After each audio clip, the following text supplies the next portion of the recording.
Good evening, everybody. It's nice to be with you for this talk in Wembley, the regular Tuesday talk. I hope that you're all well and moving along happily.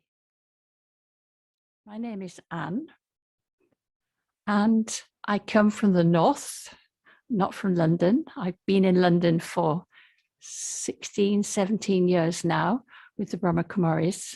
Before that, I was in Derbyshire and in Africa, first as a missionary in West Africa, and then teaching special needs children in Chesterfield, Derbyshire. I've been with the Brahmakumaris for 30 years, meditating and teaching Raj Yoga. In a few weeks, I'll be reaching my 81st year, beginning my 82nd. So I guess this is why I've been asked to address this subject of aging gracefully. So here goes. For a few years now, I've been volunteering with helping people with dementia, reading about it and learning more. And there are 5 things that are important to keep your brain healthy. The flyer says, doesn't it? A healthy and happy life contributes to a healthy brain. So those 5 things, what are they? Good diet, adequate sleep, regular exercise, good company, and learning something new. So first, a good diet. It's good to have plenty of fresh fruit and vegetables, less processed food, and if possible, dairy-free. This keeps your body, your system healthy. Sleep. Everybody has a different need for sleep. Some need more and others need less. But it is said the best sleep is before 10 p.m. Exercise. We all need to exercise, keep our heart rate good and our muscles strong. So whether it's walking, swimming, dancing, going to the gym, playing games, whatever, make sure that several times a week you have exercise. Some people have exercise machines at home, or you maybe you cycle.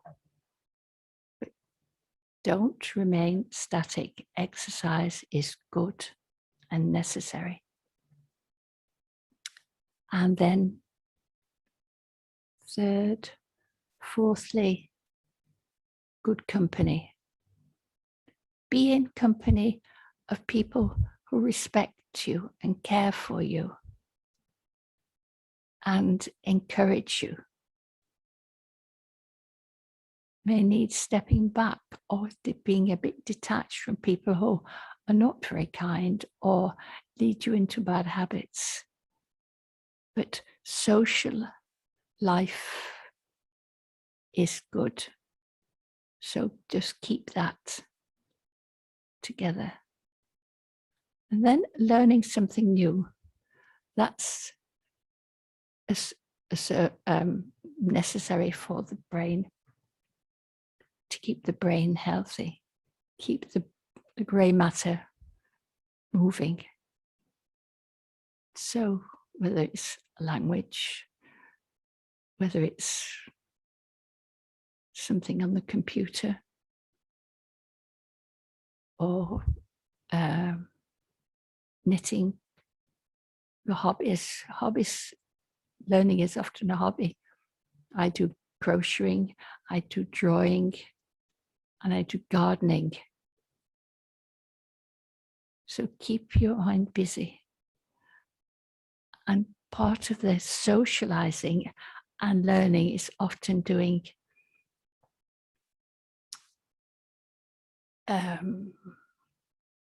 volunteering in the community, as well as the work with,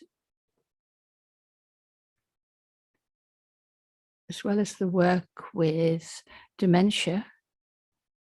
I also belong to 2 interfaith groups where I'm meeting with people from different faiths and learning how we can work together, we can be together as one family.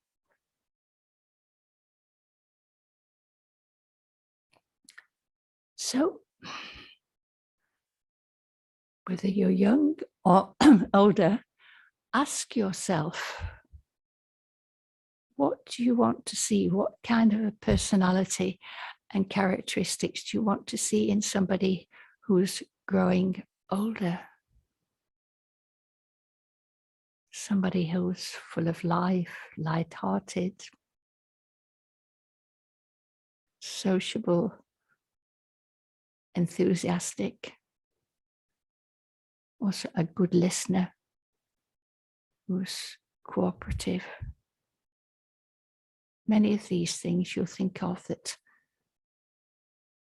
you hope that as you grow older, you'll have.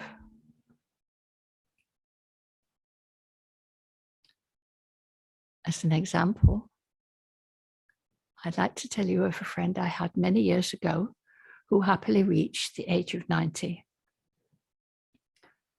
Margaret was widowed at the age of 70 and lived alone. And she was always ready to receive anybody, whether it was people of her own age, younger people, teenagers, even people with babies. She'd welcome them all. And every Thursday she cooked scones and jam for friends who came. There didn't seem to be anything that disturbed her. She was always light-hearted and game to try something new. After she was 90, I went into her one day and I said, "How are you, Margaret?" She said, "I'll tell you. After 64 years, I'm going to leave this house." She said, "My son has got cancer and he travels a long way to see me every week. And I don't want him to do that. So I'm going to let this house be sold and go to a nursing home, old people's home, nearer to him, so that he will be at ease." So she gave away some of her precious things to friends and relatives. Then she let a house clearance come and get everything else. And she just walked out so easily. She was in the home for probably another year. And during that year, her son died, which was a great loss to her, of course. And she managed for another maybe 6 or 9 months, and she had a stroke and passed away very peacefully.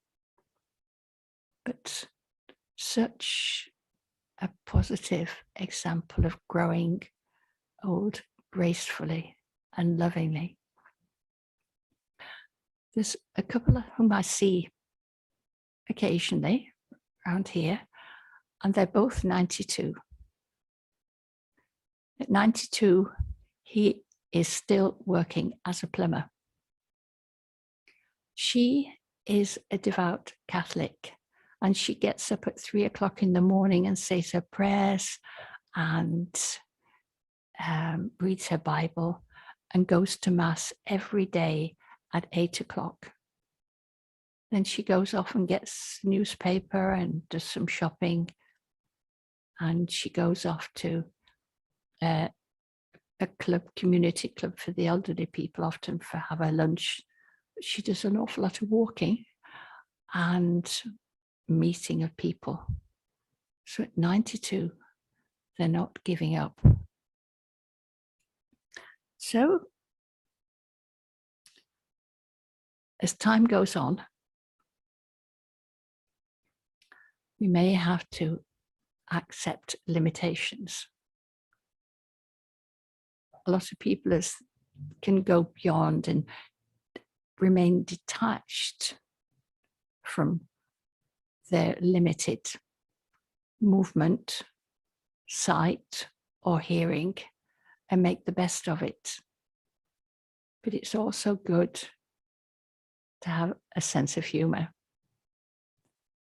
and to joke about it sometimes. And I've got a poem here I want to read to you called Vintage Years.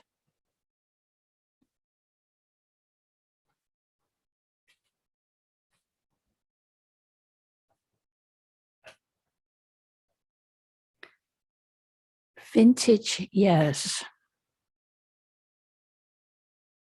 Anonymous author. As the years progress, you'll find that places they look older than I do. I met an old schoolmate the other day who had aged so badly he didn't recognize me. I was thinking about the poor devil as I was standing in front of the mirror, combing my hair. Mirrors aren't as good as they used to be either. I've noticed as you grow older, you have so much knowledge stored away. It gets difficult to recall important information, like the Greek alphabet or where you left your slippers. This confusion gets very annoying when you go upstairs to get something. Halfway up, you realize you've forgotten what you were trying to get. You have to decide whether to go back downstairs and try to remember what you needed, or continue upstairs and look for something that needs bringing down. I usually resort to sitting on the landing thinking about it, only to discover I can't remember whether I was downstairs going up or upstairs going down.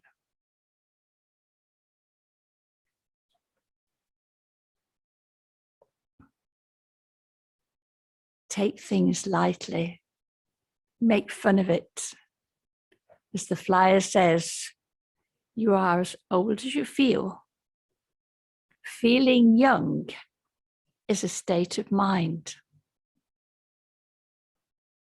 I think that now I've realized that inside, I don't feel any different to 5 years old, probably more mature. But inside, I feel the same, even if the body is aging. When you're young, perhaps when you're 5, 10, or 15, you see somebody of 80 and you say, oh, they're old. They're old, aren't they? But when you get there, it doesn't feel any different. One thing I remember when I was 18, I went from college to a museum, embroidery museum, and the curator was standing at the end of a hall. I seem to remember in a long black dress, standing tall and slim.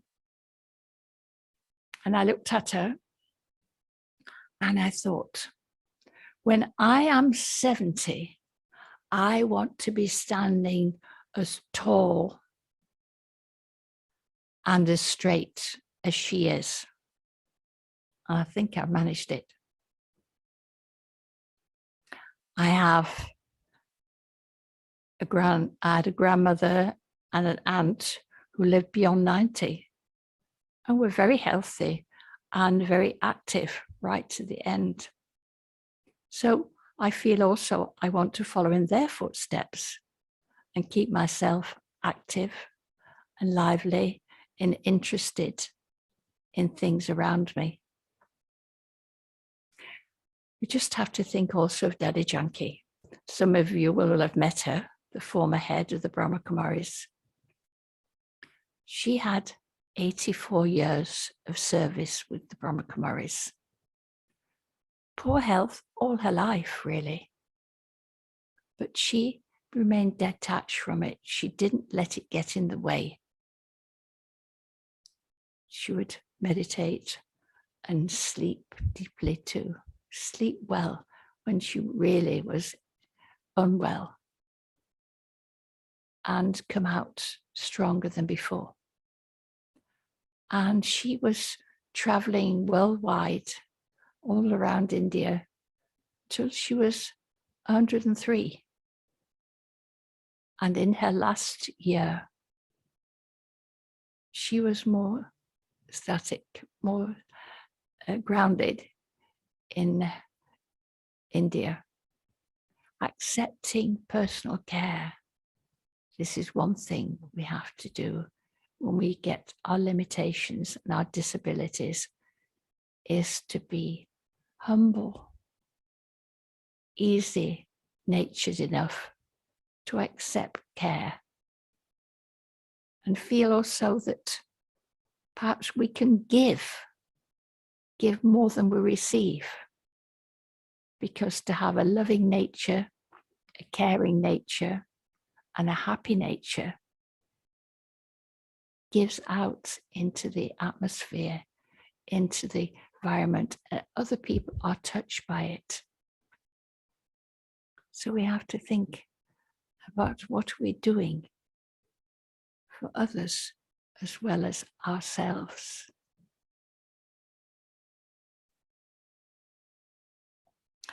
Well, as time goes on, perhaps you get to 70 or 80, we think about the end of life. Have you ever thought whether you have fear of terminal illness and of dying? We don't often accept that birth and death are a natural part of life. It's the whole thing of plants and animals and human beings. To be born, to grow, and to die. So accept that I am the soul within this body, the energy that is the life force. The body is the costume that ages and eventually cannot function any longer. But the soul never dies. The soul is eternal and will live forever. So let me be kind to my body, look after it, but realize that it's not who I am. I am the soul that functions best with good qualities of peace, love, happiness, joy, wisdom, purity. And the time will come when I have to leave the body because it doesn't function any longer for me. But then I take another body and life goes on. First as a baby, as a child, as a young person, and then again, old age. So really, there isn't any need to fear. Perhaps in a Christian country or other religions, whatever religion, there's a fear of facing hell or purgatory. But we have to realize that we're all living in hell now. There's no hell beyond. It's here. We all face it and we all settle. Whatever misdeeds we've done here, we should be happy about that. If you care to understand a little bit more about facing the fear of death, the Janki Foundation website, jankifoundation.org, has been running a series called In the Light of Death. No, I'm not quite sure. Shining the light, but and in that, shining the light of death, in that Genty Ben has given a talk on facing fear of death.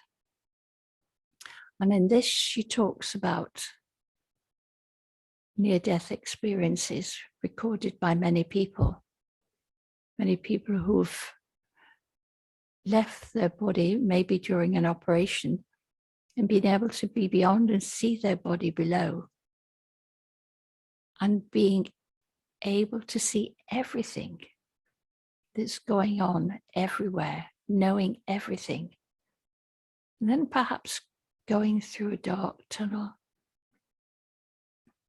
and coming into the light, a light of love. Everybody has the same experience, a light of love and welcome. And their life experience passes in front of them. But it's like a hand telling them, a hand putting up to go back and take your body. When they come back, they often have a mission to live life differently, with a lot more purpose and care and understanding. I know that people I've met personally who've experienced a near-death experience say, now there's no need to fear dying. It is a wonderful experience. So if we've not had it ourselves, perhaps we can learn from them and welcome. The only thing we have to do is to detach, not have attachment to things around us or to our body. Then we'll slip out of it very easily.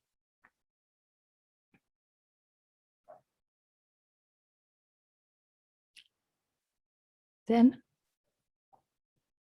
there's the other thing.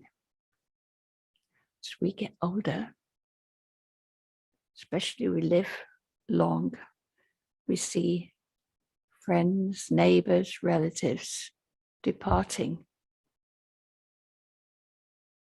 make us feel lonely, sad. Then I've got to remember to keep my own good company, be my own best friend. Look within and see how I am talking to myself. Am I complaining? Am I critical? Am I angry? Am I fearful? If that's what I see, let me change it and find the true nature of the soul. Soul that is peaceful, loving, content, pure and wise. This we'll experience when we have the meditation later on.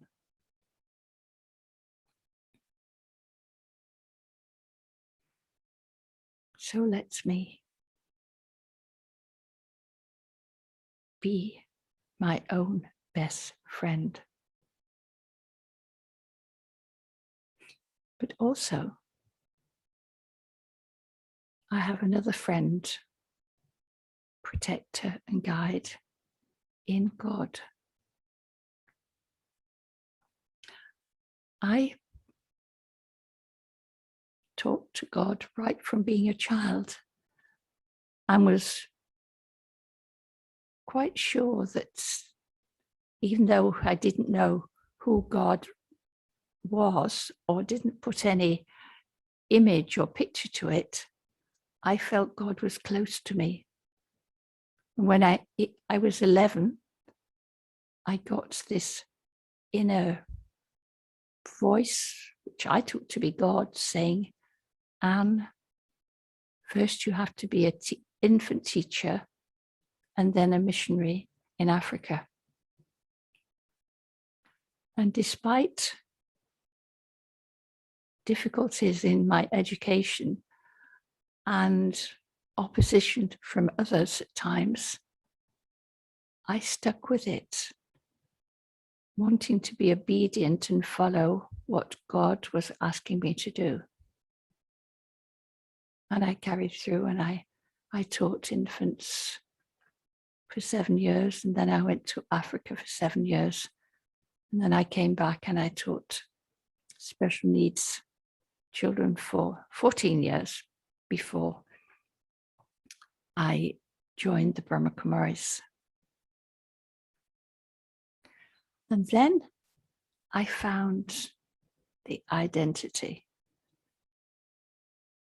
and the recognition of God also a point of energy like myself. We're told, aren't we, that we're made in the image of God. So I am the energy, the point in the center of the forehead. God also is an energy, a thinking being, a communicating being. So when you get to know God, God also is a close friend. And you can share whatever you want. And if your mind is still enough, you can hear what God is saying to you. When I first came to the Brahma Kumaris, I learned about cooking and eating in God's company. And I thought, now I've got to treat myself also with the respect that I treat my guests. So I'd put a nice pretty cloth on the end of the table and a vase of flowers and light a candle and bring my plate of food to the table. And I'd give a blessing to my food before I ate and aimed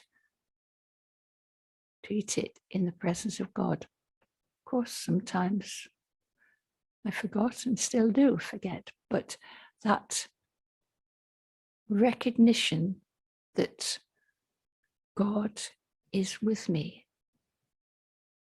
and supporting me, loving me,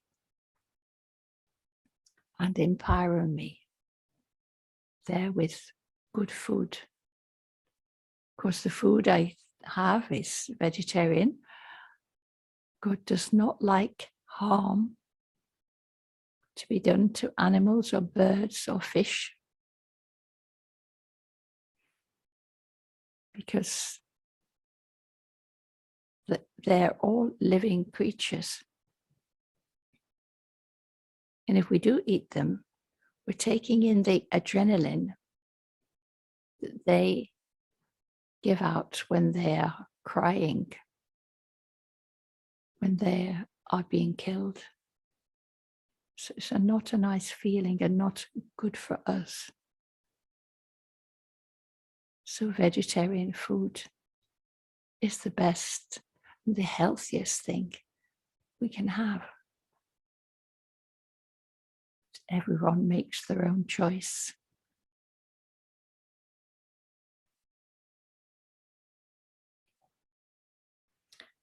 So, aging gracefully. Loving myself, caring for myself, loving and caring for others, caring for nature, appreciating what I've got, appreciating the qualities of others. And when I walk in nature, just take time to see the beauty. This time of the autumn, the colors, the shapes, the sounds, all are good for the health of the body and the soul. So remember, I am the creator of my part. Through my thoughts, my words, my actions, I create my part. So let it be a good part. Together with the help of God.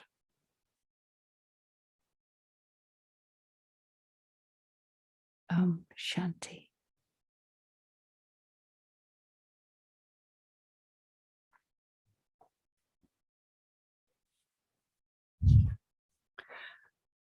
Right. In our meditation, I'm going to ask you to share with me on reflecting on a number of things so that you can fully take in the feeling of being you and being your best. So just relax and turn within. Turn within to find your peace.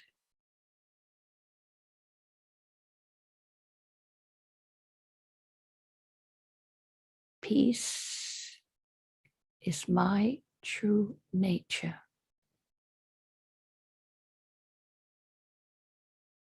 Giving me calm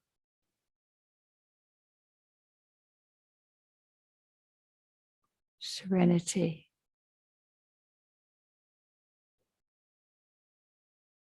and stillness.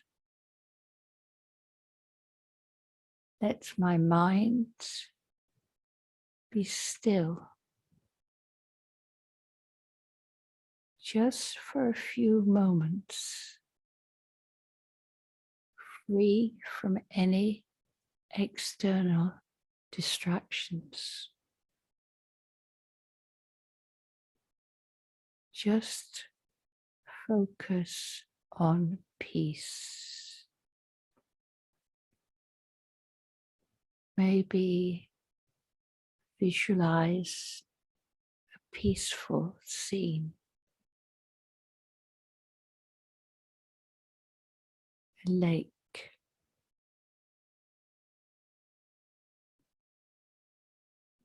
or a calm sky.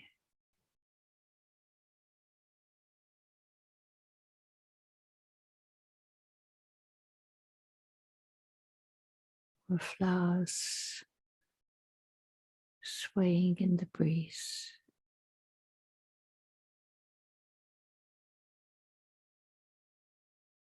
Be at peace. Be calm.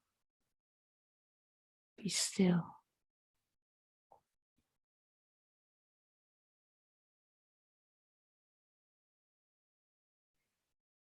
And in this stillness, I come to the presence of God, the silent but all being, my Creator, but also my eternal Mother, Father, and friend, from whom I take support and protection.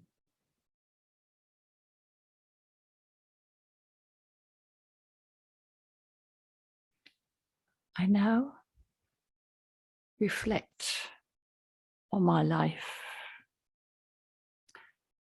Years have passed with good memories and not so good ones.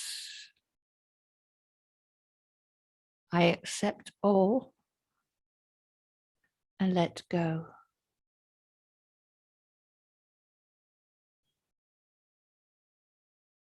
I change negative ones into positive. And I have appreciation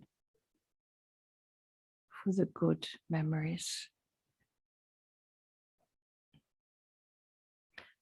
Now take a moment to consider what has made you grateful. What are you most grateful for in your life? Think of 2 or 3 things and really appreciate for a moment.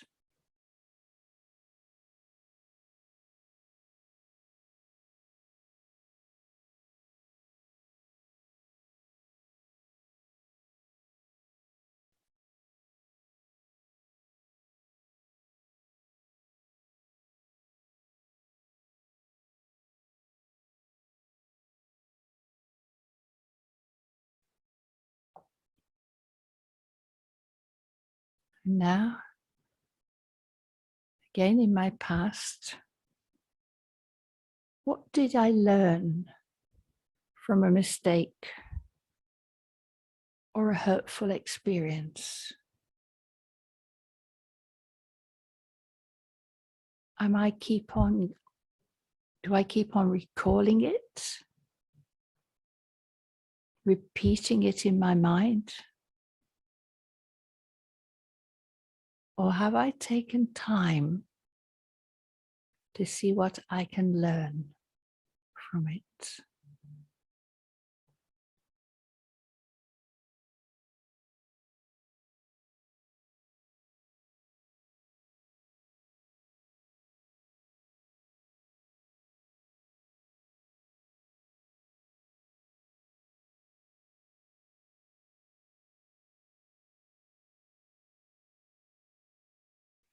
Maybe I had a false ego or anger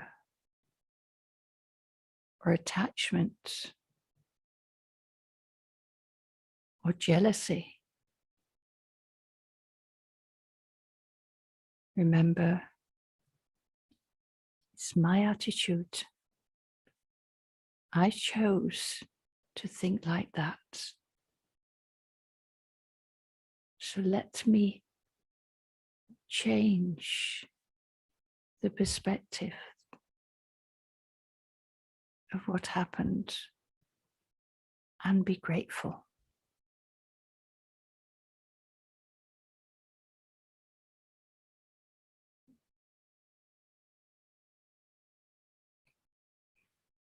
Then, in my present,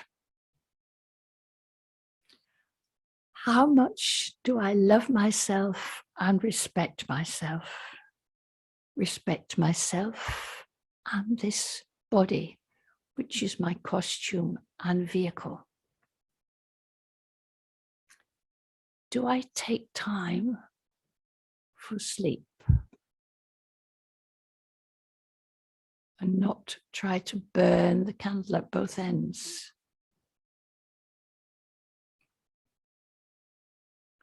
Perhaps we can recall two well-known politicians who did this, who took pride in being able to go without sleep to do their work. But both ended their lives with dementia, with memory loss. Because during sleep, there's an amyloid fluid which flows over the brain, cleansing the cells and refreshing it, revitalizing it. So it is important that we take adequate sleep.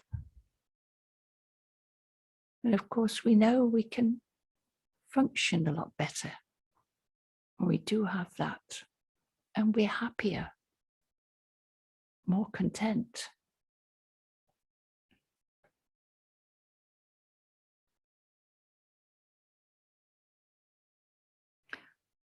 Then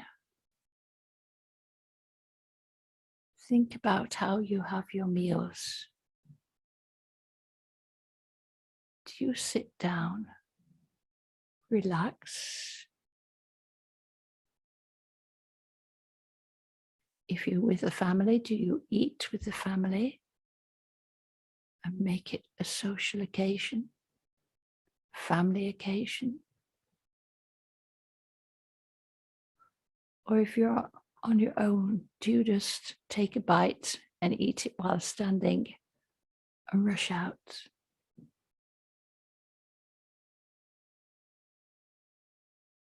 Meals are an important part of our day, and they should be taken with pleasure and with ease.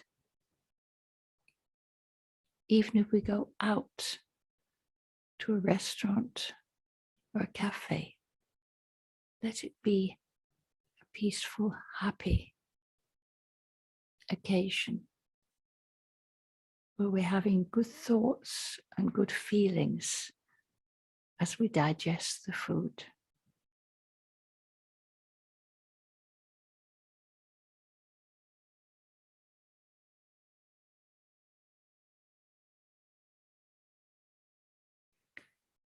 Then what about exercise?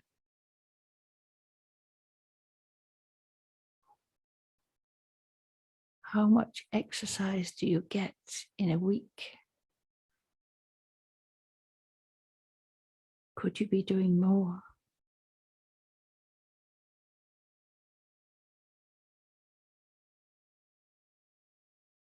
Even if you're housebound, do you find some way to exercise your body?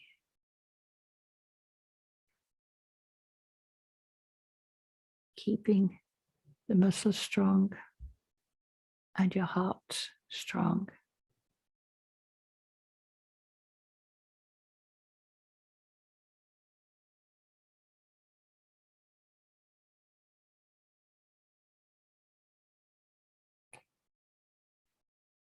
And then, how do I spend my day?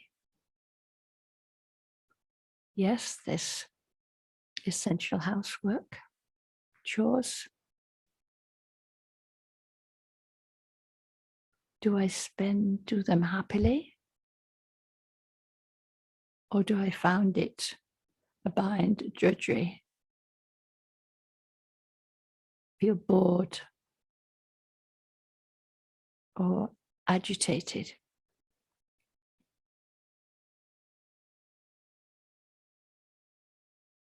Feel you're doing it with pleasure. Find a way, perhaps play some music. Sing as you do it. Find pleasure and you put health and healing into the work.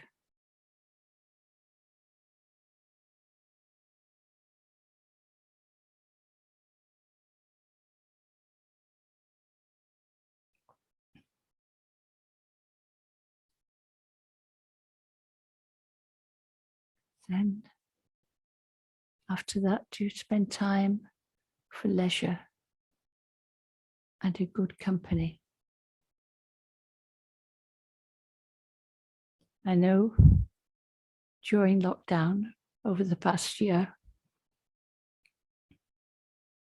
many must have been isolated, and it's caused mental health problems. And our hearts go out to those people who are suffering from mental health problems.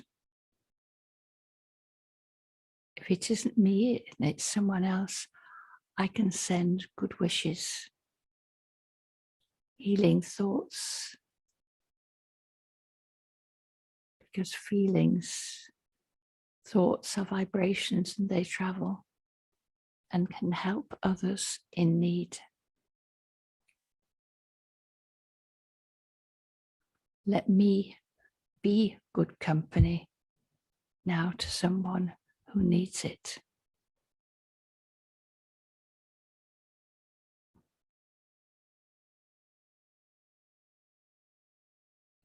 And as I spend time in meditation, I'm keeping God's company. Feel him close, her close, showering me with love and power.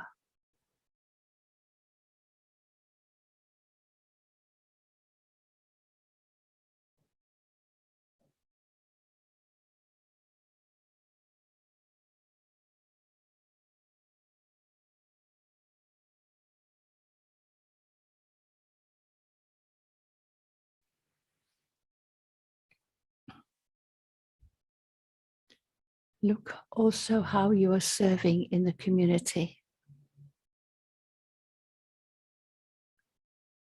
We gain so much being in Britain from the community, so much social care, support, financially and materially. So let us be prepared to give something back, to help wherever there is a need, to volunteer in a charity shop or in other associations, caring.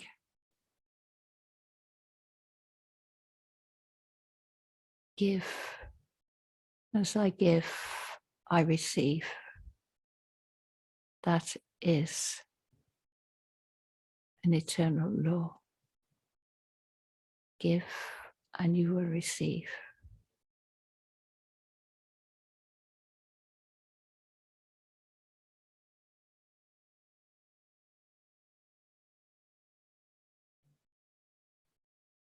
And the other in our 5 points is new learning.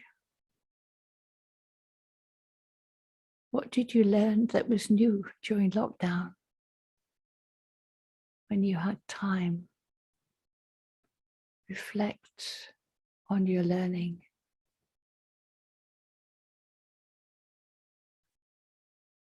What are you continuing to learn?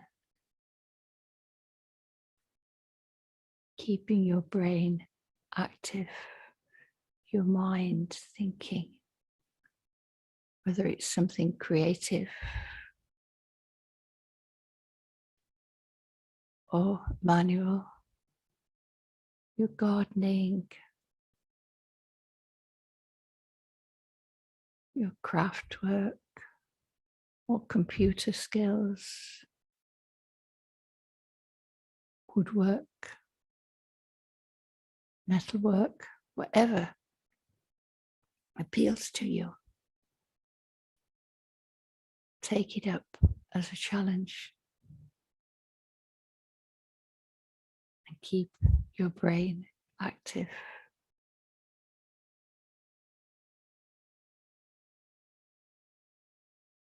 So life is full of possibilities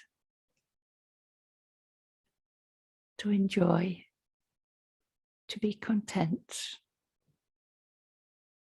and to be free. So let's take all those opportunities.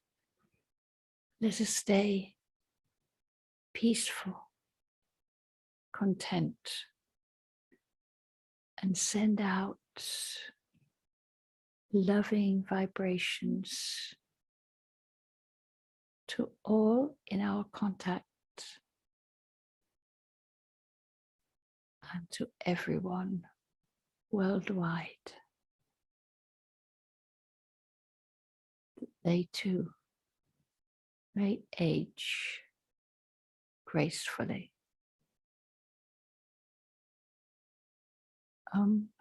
Shanti. And thank you for sharing.